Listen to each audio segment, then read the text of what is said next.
Phone tapping కేసులో కీలక మలుపు చోటు చేసుకుంది.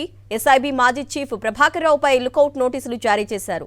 ఫోన్ ట్యాపింగ్ వ్యవహారం తెరపైకి రాగానే ప్రభాకర్ రావు అమెరికా వెళ్లిపోయారు. ప్రభాకర్ రావు ఆదేశాలతోనే ప్రణీత్ రావు ఫోన్ ట్యాపింగ్ కు పాల్పడినట్లు గుర్తించారు.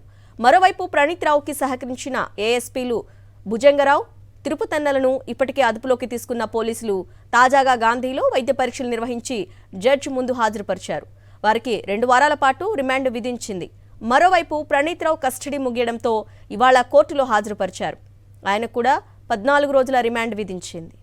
ప్రణీత్ రావు కేసులో అప్డేట్స్ మా ప్రతినిధి వాసు అందిస్తారు. వాసు,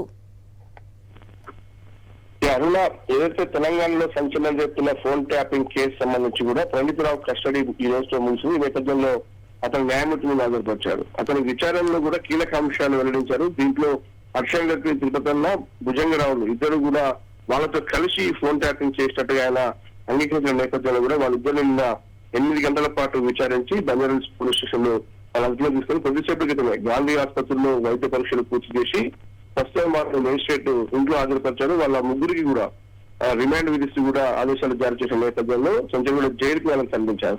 మరోపక్క ఇదే కేసులో ఒక కీలక పరిణామం చోటు చేసుకుంది. గతంలో ఎస్ఐబి చీఫ్ గా పనిచేసినటువంటి ఐజీ ప్రభాకర్ రావుతో పాటు టాస్క్ ఫోర్స్ మాజీ డీజీపీ రాధాకిషన్ రావు, వీళ్ళ మరోపక్క భుజంగరావు ఎవరైతే ఉన్నారో వాళ్ళందరికీ కూడా శ్రావణ్ కుమార్ ఎవరైతే ఉన్నారో ఒక మీడియా ఛానల్ ఎండీకి సంబంధించి వీళ్ళ ముగ్గురికి కూడా లుకౌట్ నోటీస్ జారీ చేశారు. వీళ్ళ ముగ్గురు దేశం విడిచి పారిపోయినటువంటి నేపథ్యానికి సంబంధించి వీళ్ళ ముగ్గురు కూడా ప్రభాకర్ రావు అమెరికా, రాధాకిషన్ రావు లండన్, శ్రవణ్ కుమార్ నైజీరియా వెళ్ళినట్టుగా పోలీసులు గుర్తించారు. వీళ్ళ ముగ్గురు కూడా లుకౌట్ నోటీసులు జారీ చేశారు.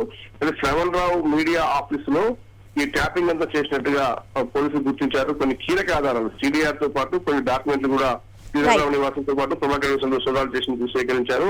ప్రస్తుతం మరికొన్ని కీలక అరెస్టులు కూడా ఈ కేసులో జరిగే అవకాశాలు కనిపిస్తా ఉన్నాయి. Right Vasu, thank you.